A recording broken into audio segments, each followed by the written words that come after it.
Ya, bismillahirrahmanirrahim. Assalamualaikum warahmatullahi wabarakatuh. Waalaikumsalam warahmatullahi wabarakatuh.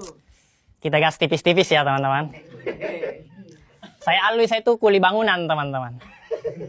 Saya buang puntun rokok di kejaksaan.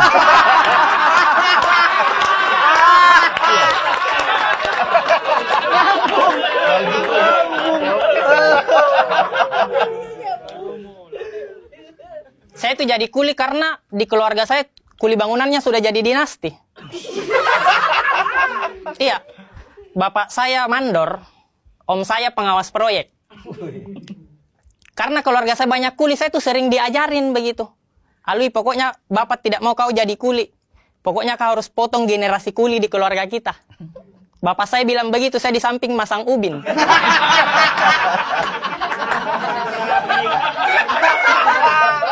Tidak dipaksa sih, tapi dilatih. Tenang nak, nanti bapak bukain jalan. Kebetulan pengawas paman kamu kok. Mungkin situasi seperti itu teman-teman pernah terjadi di keluarga politisi. Mungkin ya, mungkin. Mungkin ada bapak-bapak bilang sama anaknya, nah pokoknya bapak tidak mau kau jadi politisi. Kau fokus jual pisang saja.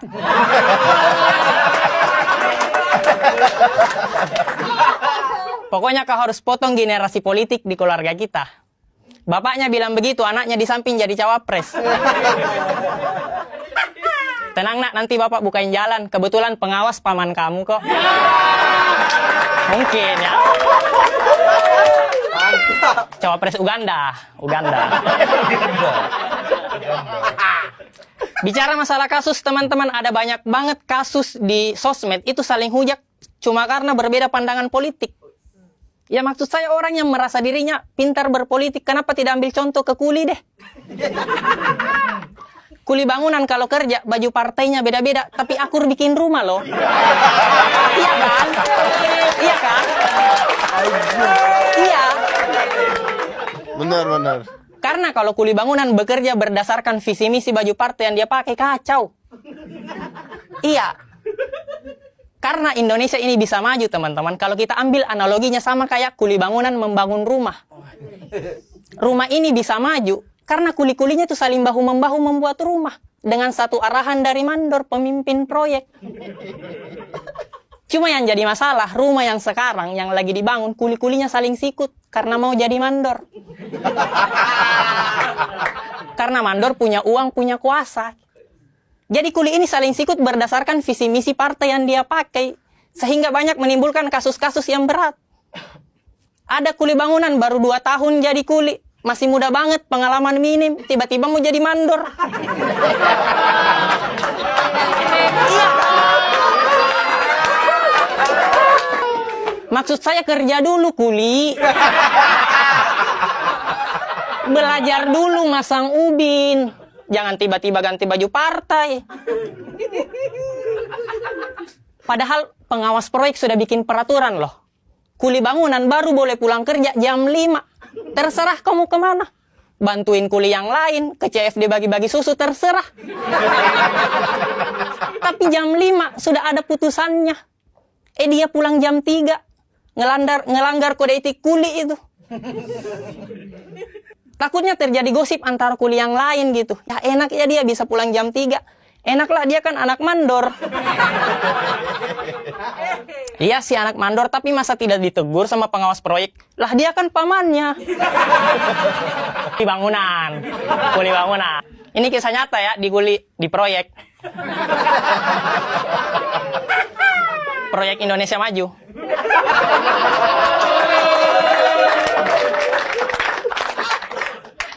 Ada lagi kasus berikutnya. Kuli terlalu banyak gimmick. Rambutnya warna putih.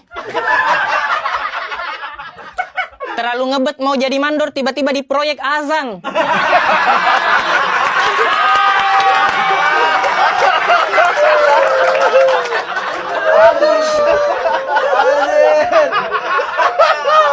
Kau kan mau jadi mandor ya, kenapa azan?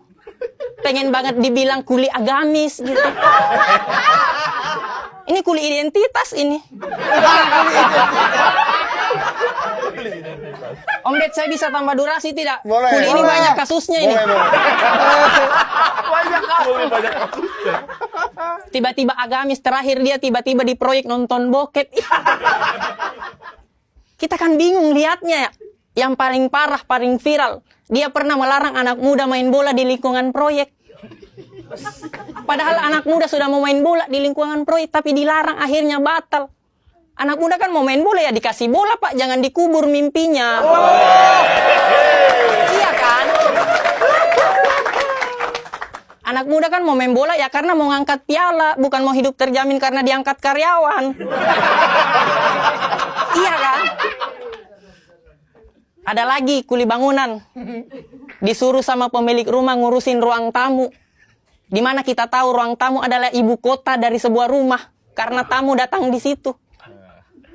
Tapi ruang tamunya masih banjir, banyak polusi. Kita sih tidak masalah karena kuli ya wajar, ada kekurangannya kan. Cuma yang jadi masalah di saat dia mau jadi mandor, dia tiba-tiba menjanjikan kemerdekaan bagi rumah yang lain. Kita tidak percaya. Iya kan?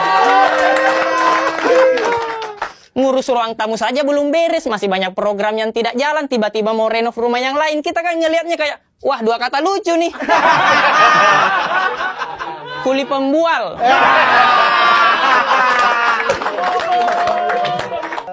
Terakhir dia bukan kuli, teman-teman. Dia cuma ada di lingkungan proyek. Cuma ibu-ibu kantin.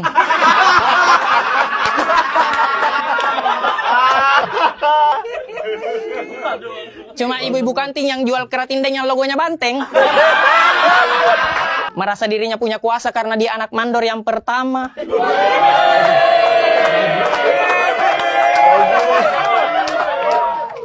Kerjanya cuma ngecengin mandor yang sekarang. Ih, mandor yang sekarang kalau bukan kantin saya kasihan deh.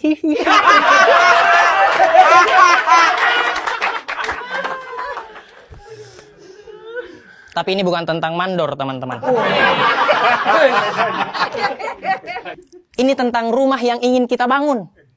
Rumah yang sejahtera, bebas dari korupsi. Karena percuma punya mandor gelar insinyur, etos kerja yang tinggi. Sampai turun ke gorong-gorong. Kalau mau kerja, izin dulu ke ibu kantin. Saya malah kasihan sama mandor pertama, pencetus pembangunan proyek. Dia pernah bilang perjuangan saya tidaklah berat karena melawan kontraktor dari luar.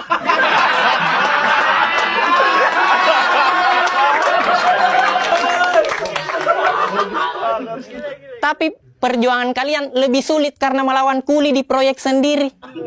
Secara tidak langsung mandor yang pertama nyindir anaknya sendiri. Sama cucunya juga. Terima kasih.